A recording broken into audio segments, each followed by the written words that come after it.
माया का खेल तुमने समझ लिया। संसार मिथ्या है ये तुम जानते हो, पर तुम्हारा दर्द अब भी सच्चा क्यों लगता है? तुम्हारा प्रेम अब भी इतना गहरा क्यों है? तुम्हारा क्रोध अब भी इतना प्रबल क्यों है? क्योंकि तुम एक गहरे धोखे में जी रहे हो।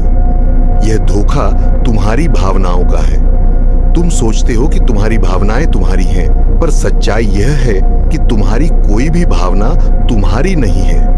वे सब उधार ली हुई हैं, वे सब नकली हैं। मैं रामकृष्ण परमहंस आज मैं तुम्हें वह सत्य बताऊंगा जो किसी गुरु ने तुम्हें नहीं बताया, तुम्हारी भावनाओं की असलियत और 3 ऐसे रहस्य जो तुम्हें इस भावनात्मक कारागार से मुक्त कर देंगे। पहला रहस्य, तुम्हारा प्रेम तुम्हारा नहीं है, तुम किसी से प्रेम करते हो। तुम सोचते हो यह प्रेम तुम्हारे हृदय से आया है, पर नहीं, यह प्रेम तुम्हारे संस्कारों का खेल है। तुम्हारे माता पिता ने जैसे प्रेम किया तुम वैसे ही करते हो। समाज ने जैसा प्रेम सिखाया तुम वैसा ही दोहराते हो। तुम्हारी फिल्मों ने, तुम्हारे गीतों ने, तुम्हारी कहानियों ने तुम्हें प्रेम का एक नकली नक्शा दिया है और तुम उसी नक्शे पर चल रहे हो। असली प्रेम में कोई शर्त नहीं होती, पर तुम्हारा प्रेम शर्तों से भरा है।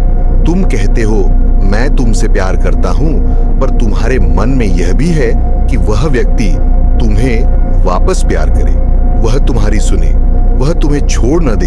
यह प्रेम नहीं है, यह सौदा है, यह डर है, यह जरूरत है। तुम्हारे भीतर जो सच्चा प्रेम है वह बिना किसी व्यक्ति के भी है, वह बिना किसी कारण के है, वह केवल है। जब तुम सुबह सूरज को देखते हो और तुम्हारे भीतर अचानक कुछ खिल जाता है, वह प्रेम है। जब तुम किसी अजनबी बच्चे को हंसते देखते हो और तुम्हारे होंठों पर मुस्कान आ जाती है, वह प्रेम है। वह प्रेम जो किसी से कुछ मांगता नहीं, वही असली है। अभ्यास, अगले 7 दिन जिस किसी से भी तुम प्रेम करते हो उनसे कुछ भी मत मांगो, न ध्यान, न समय, न प्रतिक्रिया, बस प्रेम करो और छोड़ दो। देखो तुम्हारा प्रेम कितना हल्का और कितना असली हो जाता है। दूसरा रहस्य, तुम्हारा क्रोध तुम्हारी कमजोरी का मुखौटा है।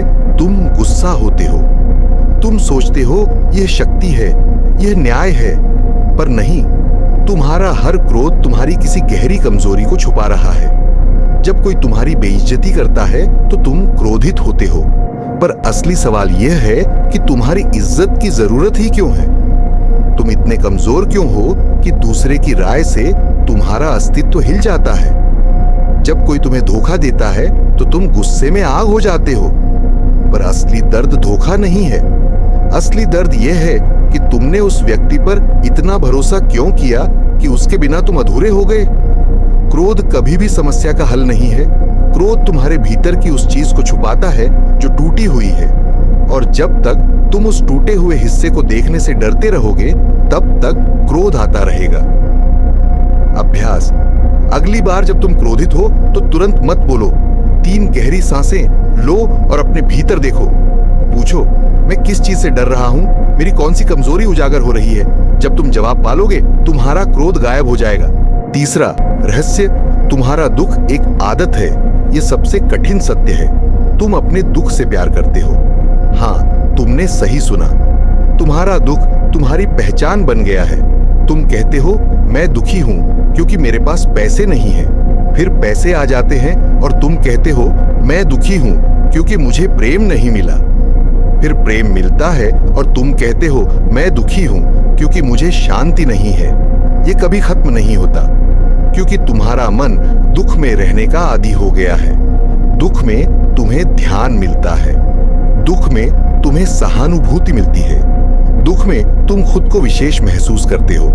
तुम सोचते हो कि तुम्हारा दुख बहुत गहरा है, बहुत अनोखा है, और इसी सोच ने तुम्हें दुख का गुलाम बना दिया है। जिस दिन तुम तय कर लोगे कि मुझे अब दुखी नहीं रहना, उसी दिन दुख गायब हो जाएगा। पर तुम यह निर्णय लेने से डरते हो, क्योंकि दुख के बिना तुम कौन होगे? तुम्हारी कहानी क्या होगी? अभ्यास, अगले 21 दिन हर सुबह उठकर खुद से कहो, आज मैं दुखी होने का कोई कारण नहीं ढूंढूंगा। चाहे कुछ भी हो जाए, मैं दुख की भूमिका नहीं निभाऊंगा। यह सरल लगता है, पर यह तुम्हारे मन की सबसे बड़ी आदत को तोड़ देगा। निष्कर्ष, भावनाओं से परे का जीवन जब तुम्हारा प्रेम शुद्ध हो जाता है, तुम्हारा क्रोध समाप्त हो जाता है और तुम्हारा दुख एक आदत मात्र दिखने लगता है, तब तुम भावनाओं के गुलाम नहीं रहते, तुम उनके साक्षी बन जाते हो। भावनाएं आती हैं, जाती हैं, पर तुम अछूते रहते हो।